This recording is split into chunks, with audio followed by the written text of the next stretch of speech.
Hi everybody, welcome back to the channel. On today's video we are going to look at coffee syrups and how to make them. They're super easy, so let's just get on and do it.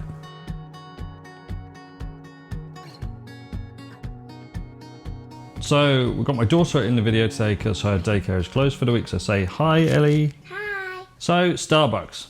Every time you go to a Starbucks and you get something flavoured with a syrup, they will usually put a certain amount of pumps of that syrup in.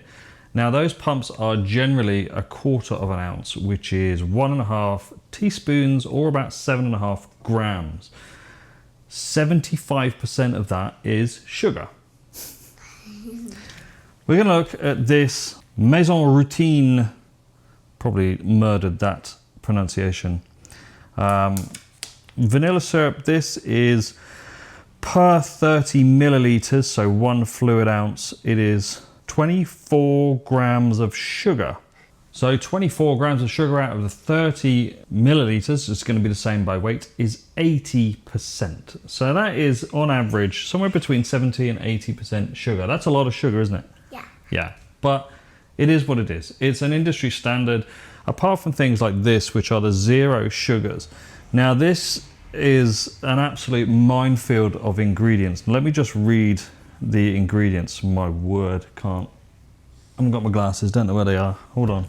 So this is Matteo's thin salted caramel, zero sugar. So basically 0 calories. It's water, natural and artificial flavors, salt, cellulose gum, caramel color, sucralose, lactic acid, some kind of sugar substitute that I can't pronounce, sodium benzoate, potassium sorbate, and that's just in there. And these, I hate these. They have this really astringent artificial chemical taste in them, and that's why they're still full, because I'm going to throw them away.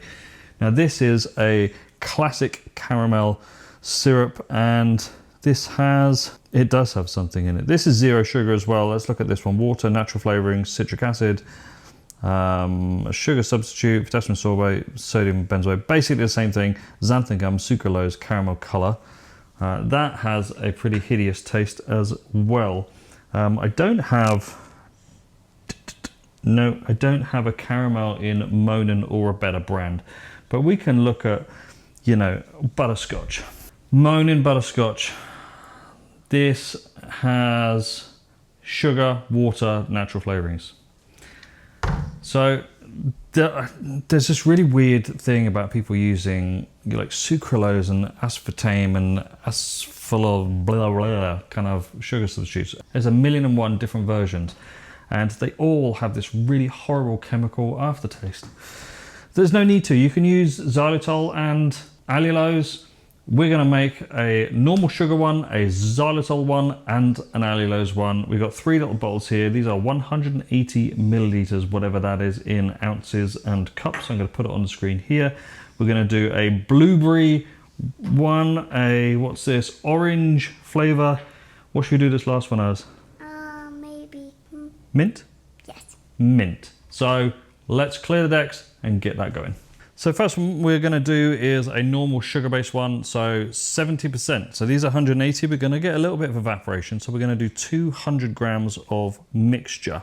So we know 70%, so we need 140 grams of sugar in this, which is a lot. So let's press that. 140, okay? Oh, 140. That's 141. That is 141.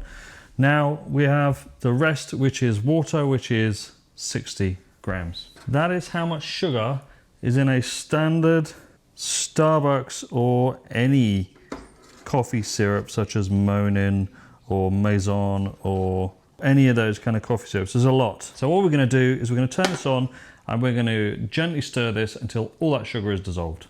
So we'll come back once that's done. Right, so now that our sugar is dissolved, we're going to take it off the heat, get rid of that, and we're just going to let this cool down for a minute. And this is the stage. Let me show you. See, we've gone to completely translucent liquid. Looks basically like heavy water.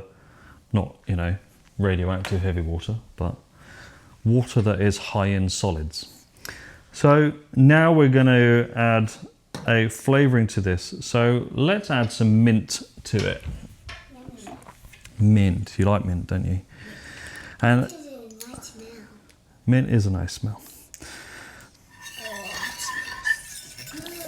But we actually want this to be a bit stronger. 1 teaspoon is not going to cut it. So we're going to add 2 teaspoons per 200 milliliters or grams. Get that stirred in. And there we have our thickened, you know what, I'm going to add another one. I'm going to add 3 teaspoons. Obviously, if you use colored mint extract, it will make it green. You can make this green if you want to. It's up to you. And I think some coffee houses do use it, but the mint syrups that I use, right there, it doesn't have the green extract in it. It's totally up to you.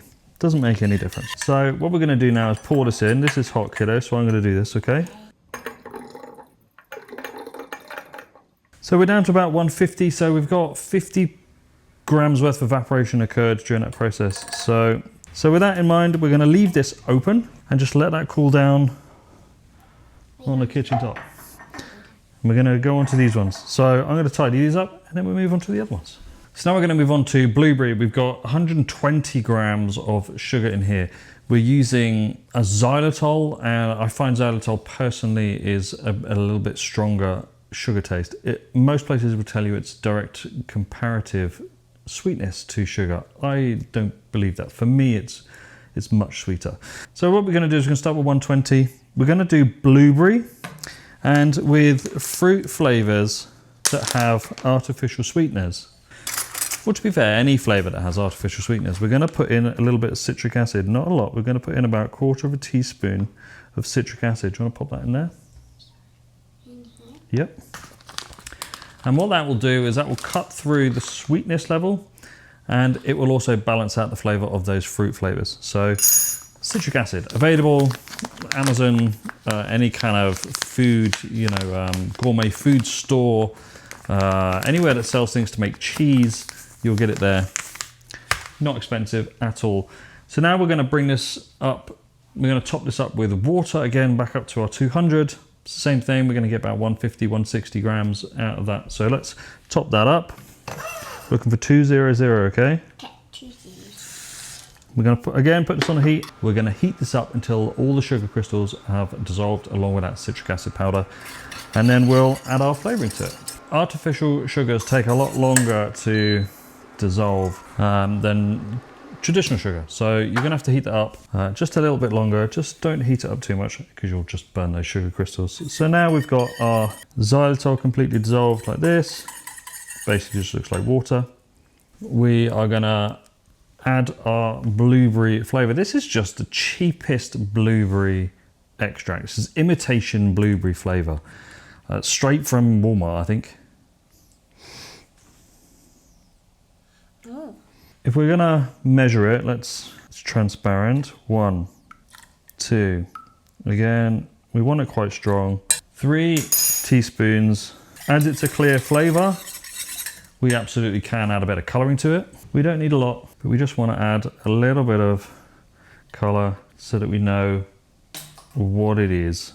Because if you've got loads of clear syrups, you're not going to know what it is. So in goes the blue coloring. Now we're going to pour this in here. So there is our blueberry coffee syrup. Again, we're going to let that chill down for just a little bit. Put that there. We've got one more to do, which is our orange. So quick tidy up, come back and do that. And the final one is allulose. This is a direct 1-to-1 sweetness level substitute for sugar. It also acts the same way in ice cream and nearly all recipes, to be fair. So let's do the same for this. All of these, you can just adjust the sweetness to suit yourself. You absolutely don't need to have the same sweetness level, but the way the coffee syrups work in the stores is it adds the sweetness required to the drink. It's already in there.